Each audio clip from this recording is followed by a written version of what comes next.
welcome to Top Story live in the studios this morning for us. For our very first section, we are talking to our illustrious mayor, Christian Provenzano. How are you? I'm great. Thanks for having me here. Appreciate the opportunity. No problem at all. Now, I know you're busy, campaigning and just doing that, running the city job. Yeah. I wanted to talk to you a little bit about the picketing that Sure. happened last week, Yep. because I think there's some confusion around it. You sort of hear one side, you hear the other side, and you don't know what is really legitimate. There's obviously an issue there. There's an issue there, and I'm happy to take the opportunity to walk through it. So I'm going to go through this pretty slowly because it's a long-standing issue. Okay. So right now there are two legal issues. So one legal issue is between two unions. So we have the Carpenters Union, we have the Laborers Union. And I should say this is for the exterior refurbishing. So what we're talking about is the cladding project at City Hall. And last week there was a picket outside of City Hall, and the Laborers Union were taking issue with the cladding project and how work was being assigned. So there's two different issues that we have to deal with here. One doesn't really involve the city. It's the Laborers Union essentially indicating that the Carpenters Union is doing work that it should be doing. And the Carpenters Union is saying we're not doing work it should be doing, we're doing our own work.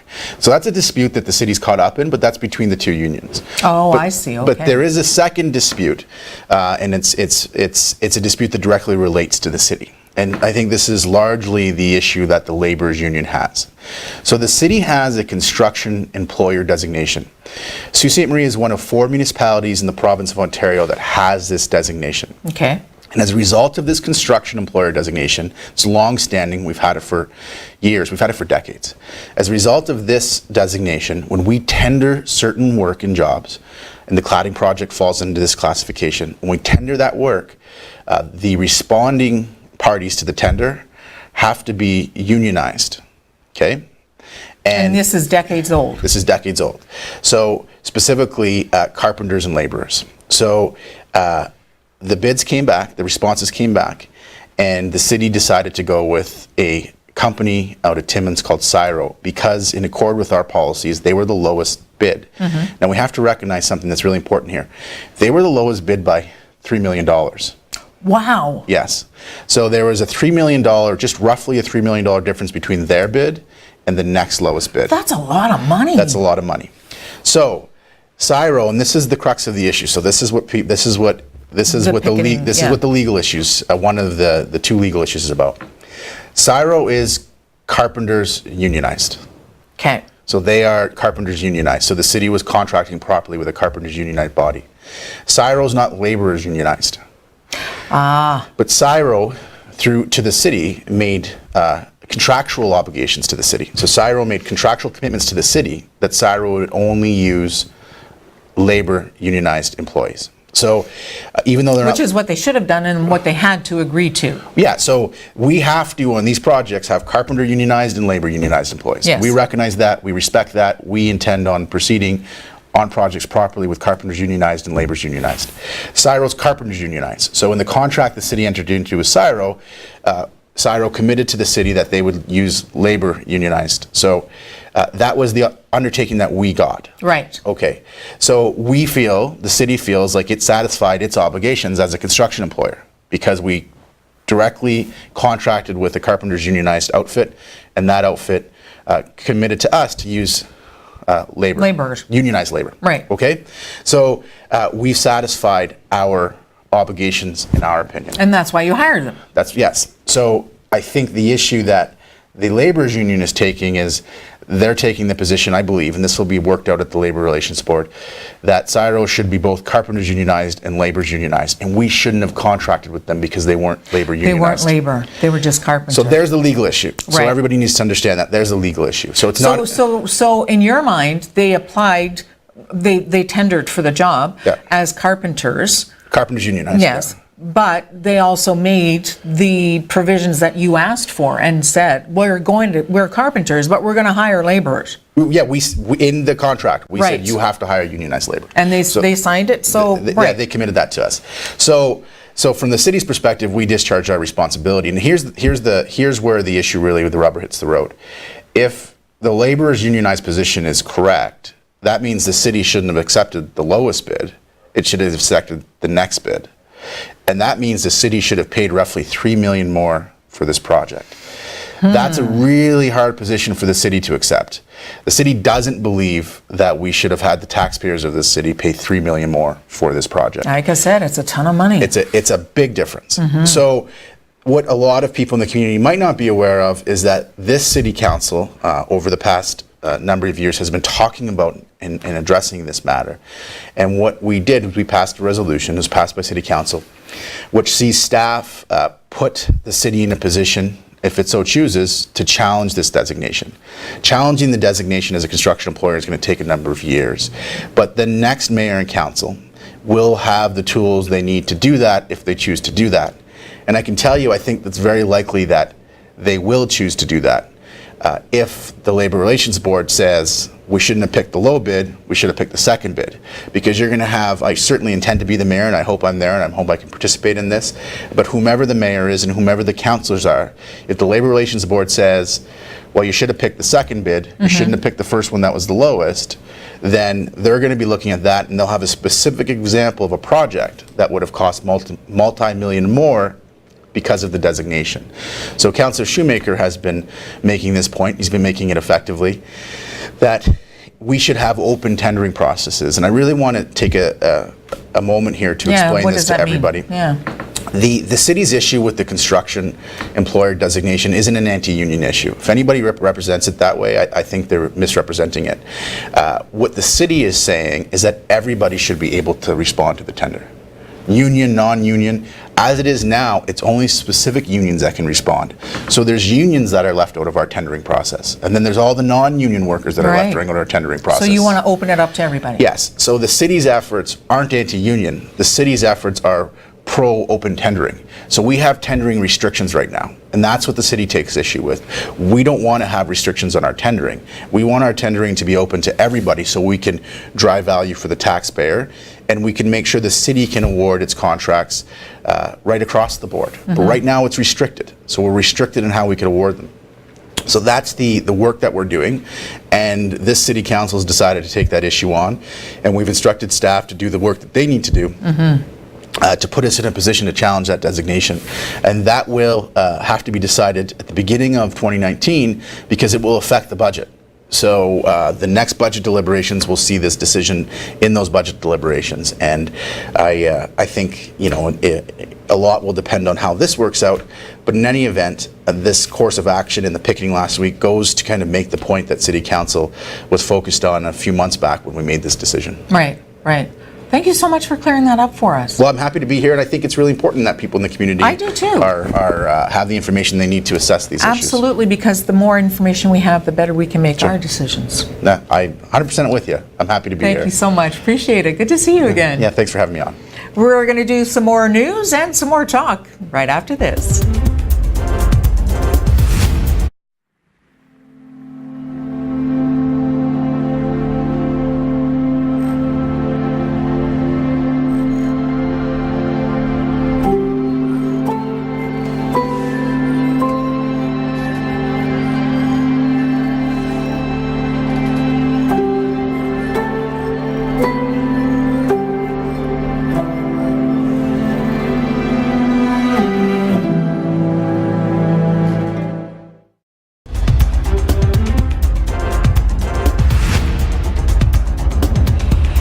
Victims of myeloma and their supporters gathered at the Roberta Bondar Pavilion yesterday morning for the 7th annual Myeloma March. Myeloma is a type of cancer that develops from cells in the bone marrow called plasma cells. This march was to raise awareness and funds for myeloma research. 3 dates have been set for advance voting in next month's municipal election in the Sioux. Voting will take place at the Civic Center on Saturday, October 6th from 10 a.m. to 6, on Wednesday, October 10th from 10 a.m. to 8 p.m., and on Saturday, October 13th from 10 a.m. to 6 p.m. City Council will be advised tonight that a new initiative in this year's election will allow voters to cast their ballot from home if a disability prevents them from attending a polling station. Voters must pre-register to vote from home, though. Home voting will be conducted the week of October 15th, with the main election taking place on October 22nd. City staff is still recommending the construction of a concrete sidewalk on the south side of Second Line from Old Garden River Road to Great Northern Road. Council will receive a second report tonight confirming the engineering department's original report that an asphalt sidewalk along that stretch of property isn't appropriate near the city's busiest intersection. The report also indicates that while the 8 or 9 foot asphalt path J.J. Hilsinger is advocating for is more inviting to cyclists, the active transportation study does not recommend it, mainly due to safety concerns. At about 5:30 this morning, there was a pretty traumatic collision in the parking lot of Superior Nissan at the corner of Great Northern Road and Bruce Street. ONNtv producer, director Mike Chakosky was on his way into work and saw the two vehicles that were allegedly struck by a Jeep SUV 4x4. At the scene, police had no details around injuries, and of course that investigation will continue. Ontario's Ministry of Natural Resources and Forestry says there are 20 new forest fires in the northwestern part of the province. These fires were caused by lightning. Currently, there are 57 active fires in the northwest and 11 active fires in the northeast. All of the fires in the northeast are under control or are still being observed. The ministry says there have been 1,277 forest fires so far this year, compared to only 706 last year.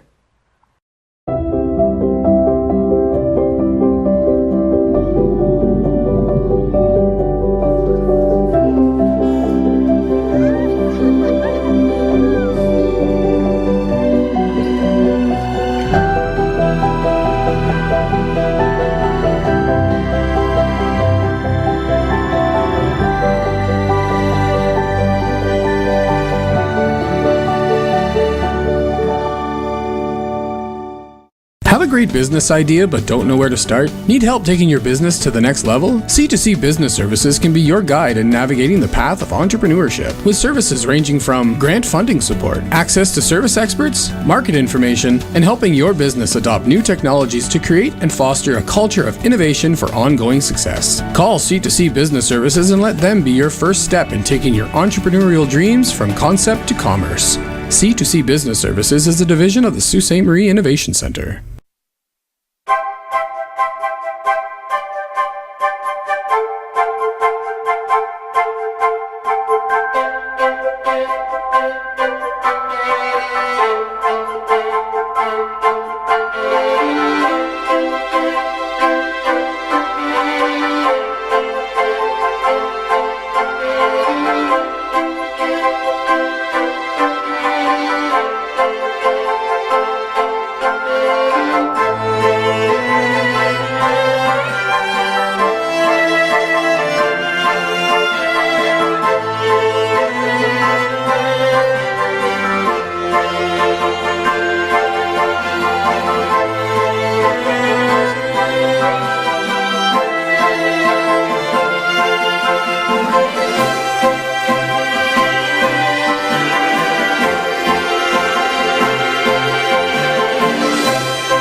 Recently, the Government of Ontario established a $100 million affordability fund to help Ontarians who don't qualify for low-income conservation programs ease the burden of their electricity bill. Whether you rent or own your home, as long as you pay your electric bill, you could qualify. There are 3 levels of support available. The first is a home energy kit with upgrades like smart power bars and LED light bulbs. The second includes Energy Star appliances that help keep things cool during the hot summer months. The third is for electrically heated homes so that your power bills don't break the bank during those long Canadian winters. Plus, all upgrades, including installation, are completely free of charge.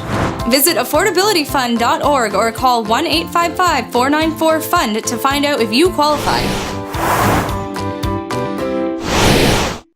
The pressure on the Liberals to loosen protections around Canada's dairy sector took new focus yesterday as the key stumbling block in North American Free Trade Agreement talks, and it came under scrutiny on political talk shows on both sides of the border.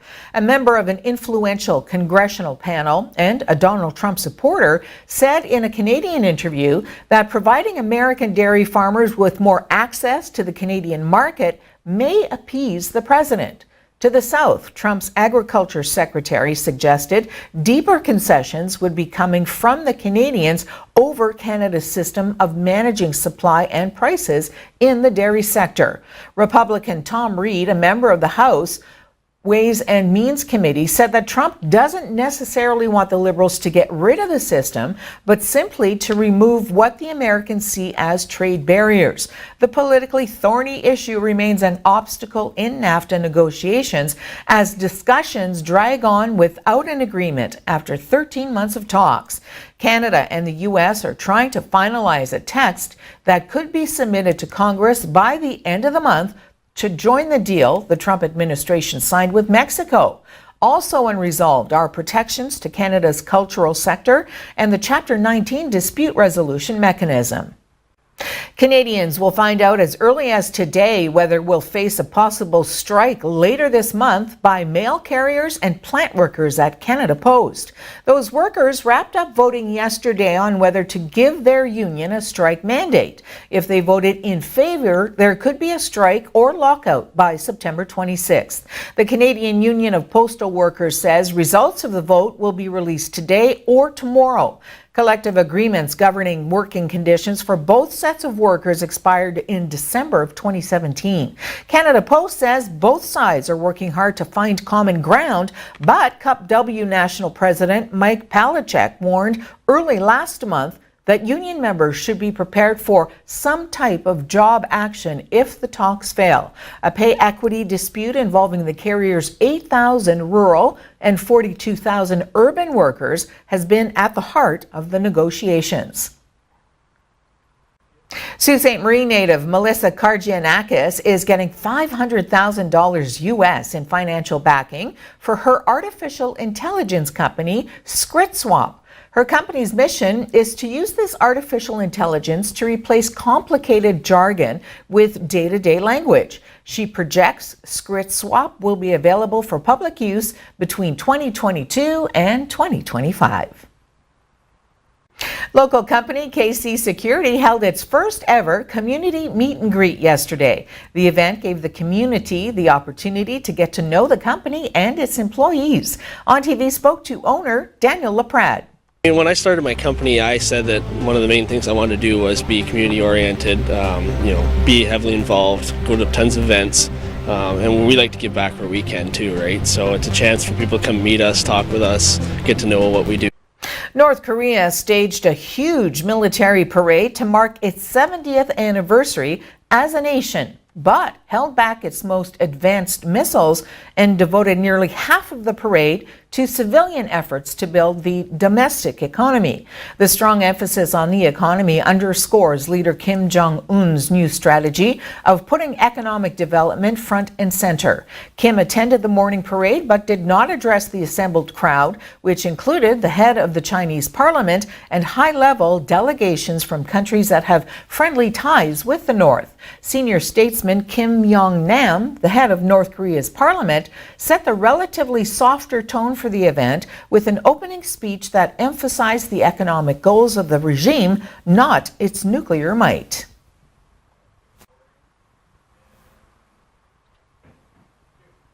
Yesterday, the women's Thunderbirds battled to a 0-0 tie against the Windsor Lancers at Superior Heights. Since entering the OUA back in 2014, Algoma has finished each season with a record of 0 wins and 16 losses. Meanwhile, the Algoma University Thunderbirds men's soccer team was back in action on Saturday at Superior Heights for their home opener against the Windsor Lancers. The Thunderbirds' record fell to 0-3 on the season as they lost 3-1 to the Lancers. I need a new phone. What do you use your phone for mostly? Work, play. Oh, you mean everything. One that won't run out of battery when Joyce from accounting is doing the Running Man. Who else wants to see that Running Man demo?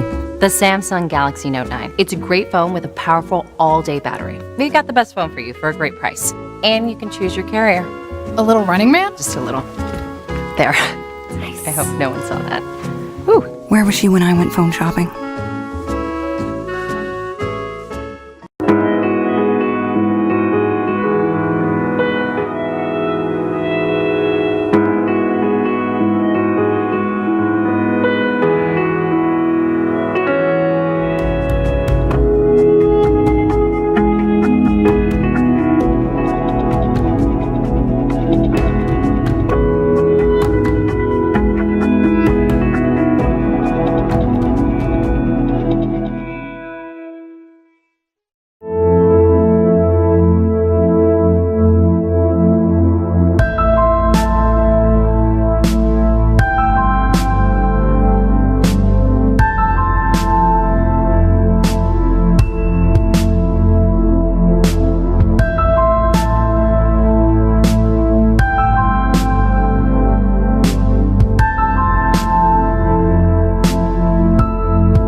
great business idea but don't know where to start? Need help taking your business to the next level? C2C Business Services can be your guide in navigating the path of entrepreneurship, with services ranging from grant funding support, access to service experts, market information, and helping your business adopt new technologies to create and foster a culture of innovation for ongoing success. Call C2C Business Services and let them be your first step in taking your entrepreneurial dreams from concept to commerce. C2C Business Services is a division of the Sault Ste. Marie Innovation Center. Head, shoulders, knees and toes, eyes and ears and mouth and nose. Head, shoulders, knees and toes, eyes and ears and mouth and nose. Head, shoulders, knees and toes.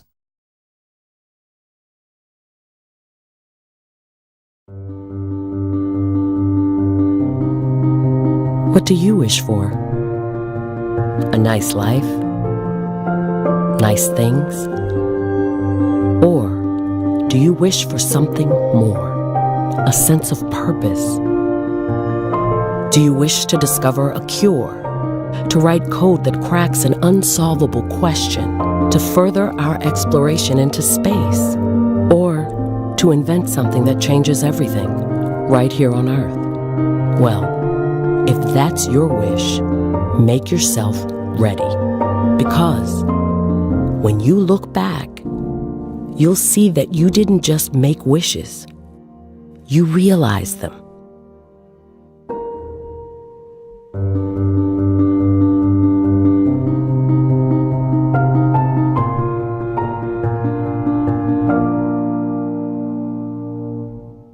Since 1970, the film production program of Confederation College has been making movies in northwestern Ontario. Each student of the 2-year program makes up to 5 films using state-of-the-art equipment and facilities. Conflicts of Interest showcases just a small fraction of the hundreds of films in our archive.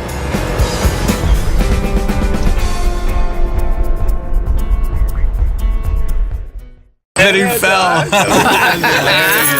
Whoa, I'm not driving. I'm way too stoned. How are you feeling, Beer? Oh, since we had that talk, I'm not driving tonight at all. What about you, Dave? You only had a couple of drinks. And only a couple of puffs. I don't drink and drive. No way I'm getting behind the wheel when I smoked weed, too. How are we getting home, then? Oh, you can drive, Dave. Come on, Dave. Take one for the team, buddy. Don't let weed and alcohol influence your decision to drive. Yeah, I need a ride. Hi, I'm Jeff Tate.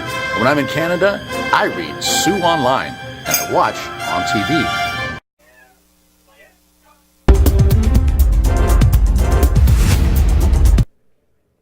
And welcome back to ONNtv. So happy to have one of our very own in the studios with us this morning to talk about a couple of different things. Riley Smith, how are you? I'm good. How are you? Awesome. Thank you so much. Hope you had an awesome weekend. I did. It was great. Terrific. Now, talk about some of the things that you're going to be looking at on Council's agenda tonight. Okay. So on Council's agenda, there's a few different things that look kind of interesting to me. So the police chief is giving an update on policing in the Sioux. Oh, good. So the agenda's a little vague, but that should be interesting. I mean, we've had Chief Stevenson in here before. And isn't he? He's great. So he's very vocal. transparent, yes, too. Yes. Another thing, Loblops is wanting to host an Oktoberfest event in the Sioux and make it like a municipally significant event. So they're talking about that. There's a couple other things too. Second Line Road Study member J.J. Hilsinger brought forward. With signage. Yeah, so they're talking about that. So there's a few things going on at Council tonight. And Civic Affairs is the show that I will be doing Monday nights at 7 o'clock live with Andy Martins. Tonight's your first one. Tonight is my first one, so I'm really excited. And those are kind of some of the issues that will be coming up at Council. But this show starts after Council is, well, Council will be either done or just about finishing up. Right. But we'll always be talking about these issues, the issues that are discussed at Council, and we'll also be talking with candidates for the upcoming election. We'll be talking with city staff, and we'll also eventually we'll be talking to normal people that have municipal concerns. The show is all about local politics, municipal politics, and municipal issues. So and such perfect timing with the municipal election coming up at the end of October. Yeah. So this week we have our guests booked for tonight. We have the mayor of North Bay. Al McDonald is going to be Skyping in to talk a little bit about his perspective on, being a northern community. And I think it'll be kind of interesting to get a different perspective. Because we're compared somewhat to North Bay. We're bigger, population-wise. I interviewed him years ago. Did you? Yeah, you'll like him. He's a very open, very easy interview. I met him at Nalum when they had all the mayors here, and he was great. So I'm looking forward to that. And then we have some new candidates, because there's a council meeting tonight, so we don't have any incumbents that we can interview.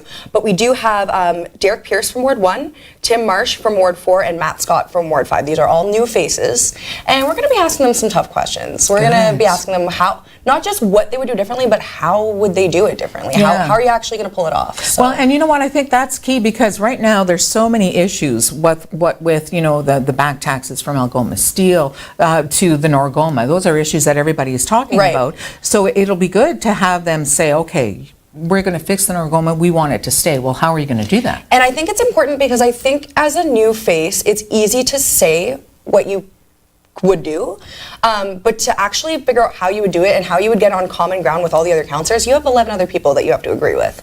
So I want to challenge them in that sense, because I think for an incumbent, to say what they would do differently is a little bit more challenging, because we've already seen what they can do. So I do want to challenge, that's part of what I really want to do with this show, is challenge people who are running for politics and actually hold them accountable to the things they're saying. It's easy to make a promise, but how are you going to fulfill that promise? Especially because I think for our viewers, that's what happens so much, because we see from the outside in to council, and we end up seeing the final decisions, and we think, what were they thinking? And well, now this show will help you to understand the process, because there's a really lengthy process. It's true, and I'm really looking forward to it. I did study politics in school, so this is really my, this is something that I'm really passionate about, so I'm really looking forward to it. So it'll be every Monday night at 7 o'clock on TV. Live? Live, yeah. And it's a half-hour?